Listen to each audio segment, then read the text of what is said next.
nagaa racaaluu nagaa waaqayyoo waaqa jiraataa bakkaaf kallattii kitaabii iddoo isin jirtan hunduma keessatti dabalee daddabalee siniidhaaf habaayatu hordoftoota Qiddistii Yuuteeb jedhu jalatti kan argamtan kallattiilee arfanirra kan jirtan dabaleen siniin jedhaa nagaan gooftaa siniidhaaf habaayatu akkam jirtu nagaa keessanii injajjabaattu iddoo jirtanitti inni nu gargaaree nama har'aa nu taasisuu jaalate gooftaan keenya Iyesuus Kiristoos galata ulfinaadhaan hajajamu siniin jechuun jaaladha. Guyyaa har'aa jechuudha namoota gaa'ila dhaabbatanii akkasumas immoo gaa'ila isaanii gidduutti wayin dhala malee akkasumas immoo dhala tokko argatanii dabalachuu dadhabanii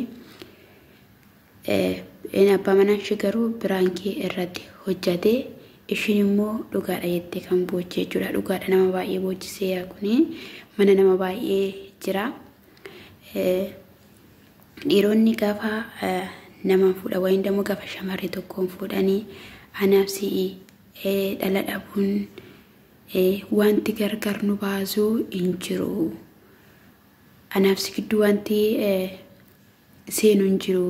Dhalli dhufuu baatus jedhanii erga jalqabanii booddee gidduu isaaniitti dhalli dhabame osoo waggaa yoon ga'iin sababa kanaatiin warri gaa'illi isaanii diigamu ni jira. Mee isaanumarraayii hin dhaggeeffanna jechuudha. Isaanumarraa hin dhaggeeffanna.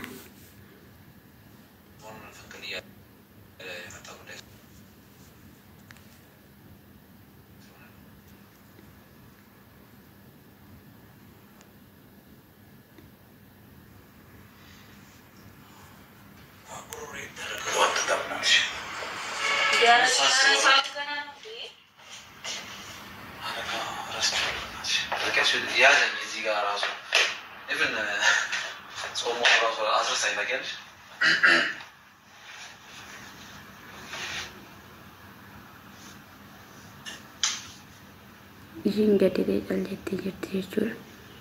Akkamittidhaan akkas. Sorry, ni ትረብሽ አይደለም በጠዋቱ ወደ ጉዳይ ሲጭኝ ወደ ቢሮ ይላል። አሁን ያስጣላይ ነው ወደዛ ሲሄድ ራሱ ቢሮ ነት ይረብሻኛል ታስበው ራሱ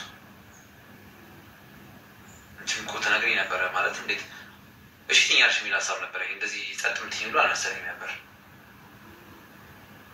አይ እኔ በቃ ማለት እንደዚህ ይሆናል ብዬ አላሰብኩም ማለት እንደዚህ ትለኛለህ ብዬ አንድም ቀን አስቤ አላውቅም። ለምን መጀመሪያው ነው ብዙ ታለሽ ታዲያ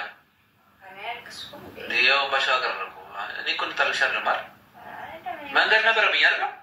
ይሄ ነገር ቆይ ስሜ መንገድ ነበረብኝ አይደል? አዎ ቢያንተም ደግሞ በእኔ ምክንያት እንደዚህ መሆን የለብህም አውቃለሁ እኮ ግን በቃ እኔ እግዚአብሔር በፈቀደ ይሆናል። ደግሞ አንድ ያለን ሰው ነን እኮ ሰው እስከሆነ ድረስ የምንፈልገው ነገር እስከምንችል ማሳካት አለብን።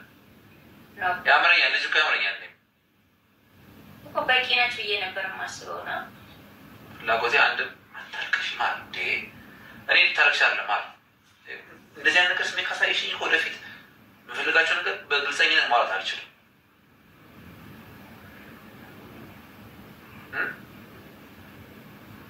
ምን ስህተት ነው እንደዚህ ማድረግ? የትኛው ናቸው? እሺ ምን አለ መጀመሪያ ስንጋባ እኛን አይረብሸንም ብለህ ያልከው ምንም ባይኖረን አይረብሸንም ያልከው እግዚአብሔር ፈቀደና ደግሞ ልጅ ሰጠን ተመስገን ብለን እየኖርን ልጅ እያለን ከእንደገና ልጅ ጅራቢ ፈልጋለሁ ማለት ከሌላ ሰው ሄጄ ማምጣት ፈልጋለሁ ማለት አንቺ ልጅ ሙላል ቻልኩማ እኮ ከኔ ካልቻልክ ታዲያ ለምን ማደጎ ይመጣም ያልኩት ነኝ። ያ ከማደጎ ምን ይለያል? እኔ ስለወለድኩ ነው ልዩነቱ። ሌላ ሰው ስላላመጣሁ መብት ነው። ምን ማለት ነው ታዲያ?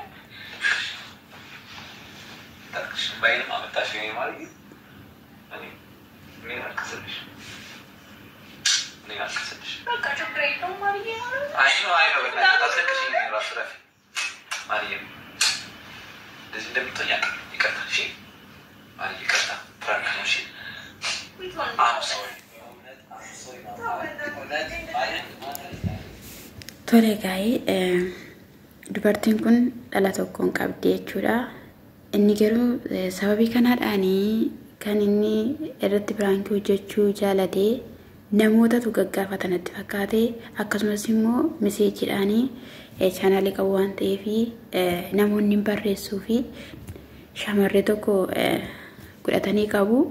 Haa ta'uyyuu malee ishii biratti obboleessa wayin dammoo obboleetti maaliif hin dabarleef jedhaniiti nagaafatu.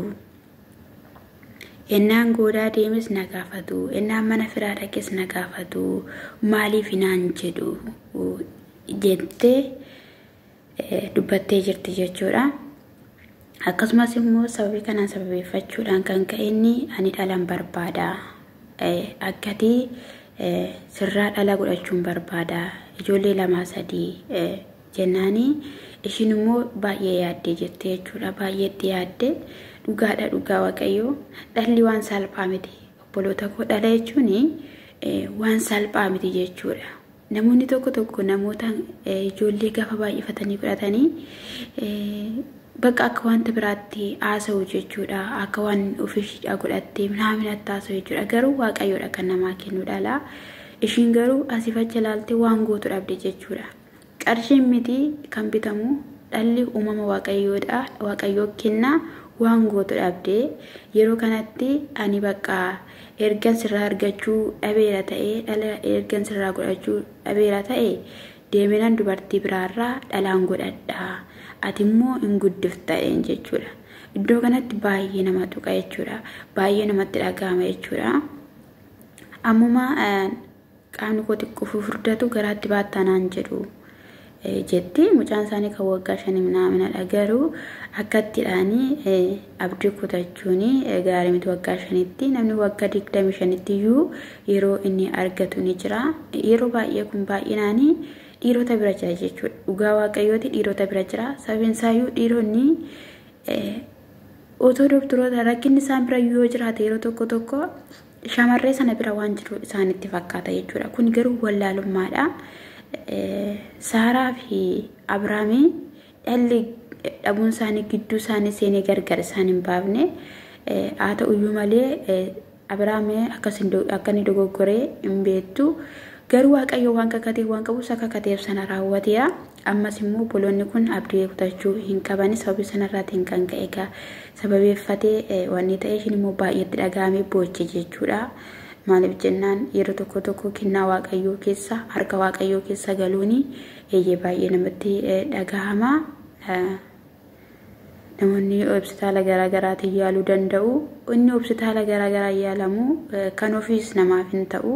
Maalis ta'e maal kan ofiidha kan caalu waan ta'eef abdii hin kutatinaa isiniin jechuun jaaladha. Akkasumallee obboloonni keenya dhiiraa dubartiin tokko osoo garaatti hin baatiin yeroo ishii waggaa tokko yeroo ishii waggaa 2 geesse yeroo ishii waggaa 3 geesse kana maalanitti godha yeroo isaan gaangeedhaan dirasii nama baaran jiru jechuudha dhugaa dubbachuudhaaf. Kun garuu sirrii miti jechuudha. Dogoggora guddaadha. Maaliifidha waaqayyoodha waan ta'eef kan namaaf kennu isiniin jechuun jaaladha. Baay'ee namatti dhagahama. Dubartoonni yeroo baay'ee jechuudha rakkina kam keessa iyyuu haa jiraatanii beela kam keessa iyyuu haa jiraatanii manni isaanii kamiyyuu duwwaa haa ta'u baay'ee dhalaan ni barbaadu jechuudha. Baay'ee dhiirota caala dubartoota kan dhalaan barbaadu. Garuu immoo yeroo tokko calle yeroo jedhamu ni jira jechuudha. Baadiyyaa keessattis ta'ee magaalaa keessattis ta'ee mana sooressoota mana hiyyeessotaa keessattis ta'ee jechuudha. Haa ta'uyyuu malee sababii kanaadhaan gaalli keenya diigamuu gaalli keenya oliif gadi burcuchaa'uu hin qabu jechuudha.